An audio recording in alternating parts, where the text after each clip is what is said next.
The yellow kit. It used to be football's greatest magic. That legendary golden armor that made opponents mentally forfeit the match before they even stepped out of the tunnel. For decades, the mere sight of that vibrant, unmistakable yellow was enough to send a cold shiver down the spine of the most disciplined defenders in the world. It wasn't just a piece of fabric. It was a psychological weapon, woven with the arrogant confidence of a nation that believed football was not a sport, but their divine right.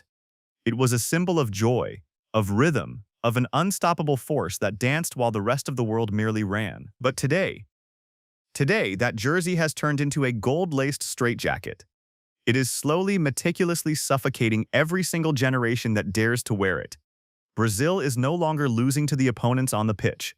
They are not being outplayed by superior athletes. For a quarter of a century, they have been quietly destroyed from the inside by ghosts of their own making. Right now, as the 2026 World Cup unfolds across the sprawling, soulless, air-conditioned NFL stadiums of North America, we are not witnessing a triumphant return.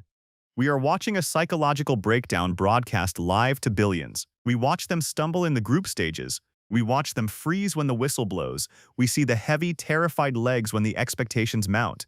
And we ask ourselves, how did the most naturally gifted athletes on the entire planet become so utterly terrified of their own reflection, so paralyzed by their own identity? Welcome to the dark room. We've always been sold the same predictable, tired narrative by the mainstream media. European football achieved tactical perfection, leaving South America in the dust. Highly paid pundits sit in brightly lit television studios, pointing at heat maps, expected goal ratios, and pressing triggers, arguing that Brazil simply failed to adapt to the modern era of data-driven football. They tell you it's a structural problem. They tell you it's about the lack of modern coaching. That is just the surface, and it's the boring, superficial part of the truth. It is a comfortable lie we tell ourselves to avoid looking at the real horror.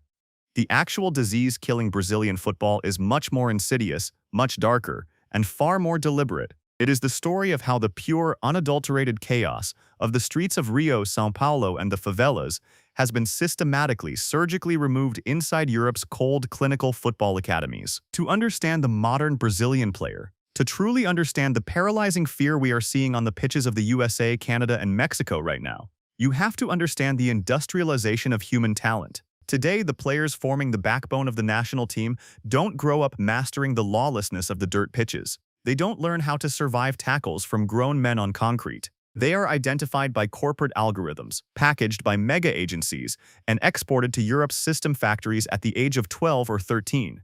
They are uprooted, taken away from the noise, the poverty, and the raw passion, long before they ever get the chance to truly develop that unpredictable ginga, that intrinsic flowing rhythm that historically made Brazilian players impossible to read and impossible to defend against. Instead, these children are dropped into the sterile, hyper-tactical environments of elite academies in Madrid, Manchester, Paris, or Munich. They are born Brazilian, but from the moment they land, they are programmed to think, play, and fear making mistakes exactly like a German, a Frenchman, or a Spaniard.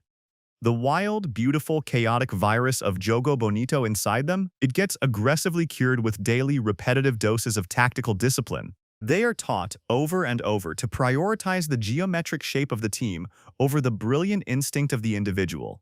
They are brainwashed into believing that a safe backward pass that maintains a 70% possession stat is always mathematically superior to a risky improvisational dribble that could break the defensive line. The result of this systematic, decade-long brainwashing?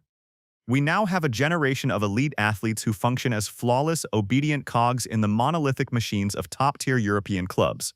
They win the Champions League. They lift domestic titles. They obey the strict, suffocating tactical blueprints of their European managers with absolute perfection. But then, the summer arrives. The 2026 World Cup arrives. They fly across the Atlantic, they put on that heavy, demanding yellow shirt, and the entire nation, 200 million people, screams at them to play like Brazil. And in that exact moment, they completely fundamentally freeze. They suffer from a devastating cognitive dissonance. Because that legendary kit doesn't demand them to be obedient system players. It does not care about expected goals or pressing traps. It demands them to be magicians. It demands the very creativity, the very soul, that Europe spent a decade beating out of them in those pristine training facilities. And magic isn't created on Excel spreadsheets, tracking monitors, or sophisticated tactical boards. When the European system inevitably breaks down on the international pitch, when a resilient opponent parks the bus and defends with their lives, these Brazilian players look deep inside themselves for that raw ancestral instinct, only to realize that the well ran dry years ago. But Europe's mechanical pressure and tactical assimilation is still just the tip of the iceberg. The real collapse, the true tragedy of the Brazilian national team, is hidden away deep in the shadows where the cameras, the microphones, and the data analysts can't reach. It lies in that invisible, suffocating contract, the one no one in the locker room has dared to speak of aloud since the days of Tite, or perhaps even earlier. It is the psychological barrier everyone knows is there, breathing heavily down their necks in the tunnels of these massive American stadiums. But nobody mentions the silence in the current Brazilian locker room doesn't stem from a leader refusing to speak. It stems from the horrifying realization that there are absolutely no leaders left to speak at all. The locker room used to be a sacred sanctuary governed by sheer force of personality and intimidation. Think of the ice-cold, terrifying fury of Dunga. Think of the militant, unyielding discipline hidden just behind Cafu's golden smile. Think of the philosophical, commanding, towering presence of Socrates. Those men didn't just wear the captain's armband, they weaponized it. They absorbed the monumental pressure of a demanding nation so that the younger players could walk out onto the pitch and simply dance. They were shields. Today, that type of raw, unfiltered leadership has entirely evaporated. The modern Brazilian superstar is no longer a football player. He is an isolated, walking corporate entity. From the very moment they show promise as a teenager, they are surrounded by an army of PR managers, social media teams, lifestyle consultants, brand strategists, and financial advisors. They live their entire lives inside a protective, manufactured, impenetrable bubble. They are taught by their agents never to say the wrong thing, never to show raw anger, never to take a controversial stance, and most importantly, never to upset the global sponsors. This ecosystem creates polite, highly marketable, incredibly wealthy global icons. But it fundamentally, irreversibly castrates the locker room. When things go wrong on the pitch, and as we see in this 2026 tournament, things always inevitably go wrong. When a group stage match starts slipping away, when the opposition scores a shock goal, and the panic sets in, who grabs the game by the throat? Who screams at the defense? Who tackles an opponent just to send a message? Nobody. They look around the pitch, eyes wide with anxiety, waiting for someone else to take the blame. They pass the ball like it's a ticking bomb. The leadership vacuum is so profound, so devastatingly empty, that you can almost hear the deafening silence through the television screen. And right into that vacuum creeps the darkest, most destructive element of all: the ghosts of the past. Today's Brazilian stars don't just look for their teammates when they step onto the pitch. Every single time they look over their shoulder, they make eye contact with the phantoms of 1970, of 1994, of 2002. Imagine, just for a second, being a 22-year-old kid in 2026. You are rich beyond your wildest dreams. You play for the biggest, most prestigious club in Europe.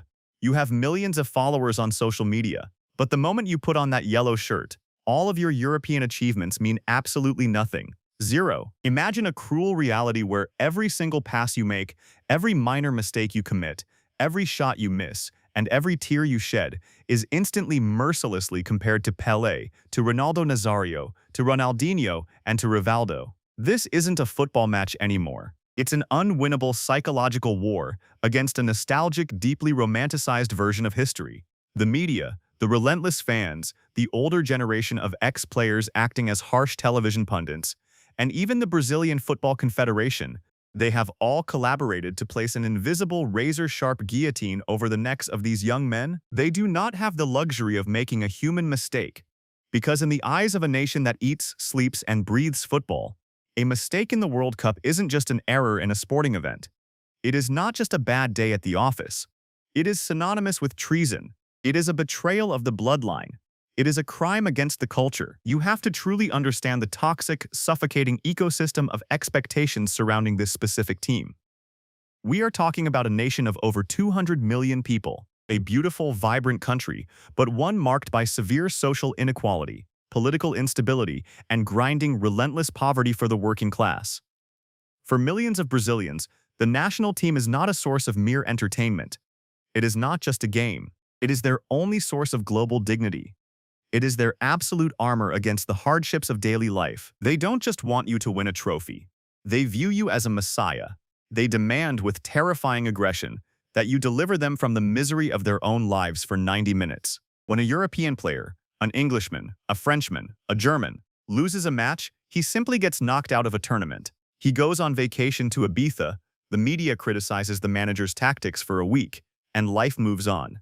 When a Brazilian player loses, he is accused of stealing the collective hope of an entire continent. He becomes a national pariah. The media doesn't just dissect their tactical performance, they assassinate their character. They question their patriotism. They destroy their peace of mind. This is exactly why the psychological collapse is always so spectacular, so dramatic, and so incredibly hard to watch. It is why you see the sheer, unadulterated panic in their eyes when matches go to penalties, like the trauma against Croatia in 2022. It is why they look completely lost when they concede a late equalizer. It's not a tactical failure, it's a traumatic stress response. You can literally watch the crushing weight of 200 million people compress their lungs.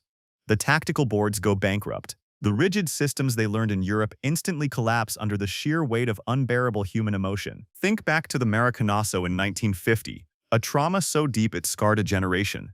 Think back to the horrifying, surreal, waking nightmare of the 7-1 defeat against Germany in 2014. That wasn't just a loss, it was a national humiliation broadcast in high definition to the entire planet. That trauma didn't stay in 2014.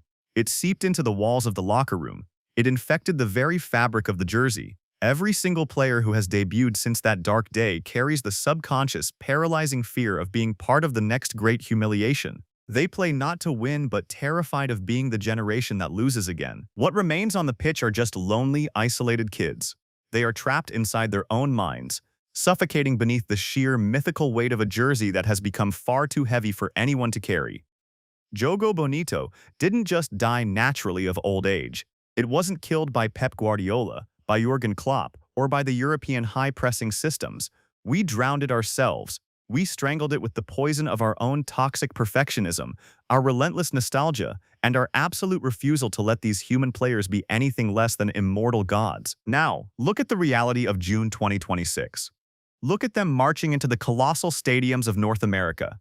They arrived as the most expensive, most talented, and most isolated generation the world has ever seen. They have the cutting-edge algorithms, they have the sleep doctors, they have the advanced data analytics, the cryotherapy chambers, and all the sophisticated weapons of modern football at their absolute disposal. But none of that matters, because football, at its absolute highest, most elite level, is not played with the feet. It is played in the mind, in the cold, deafening silence of the locker room. Moments before they walk out into the blinding lights of the stadium, when they look in the mirror, they don't see champions staring back at them. They don't see heroes. They just see the next victims waiting in line for the slaughter. They see a tragedy waiting to happen. They see a narrative that was written long before they ever laced up their boots. For Brazil to heal, they don't need to find the next wonder kid in the favelas. They don't need to hire a European manager to teach them a new pressing trigger or a new defensive shape. They don't need to win another golden trophy just to mask the deep, festering rot underneath. To truly heal, they first need to look at the blood on their hands. They need to stop looking at the past. They need to admit to themselves and to the world that they are deeply, fundamentally sick.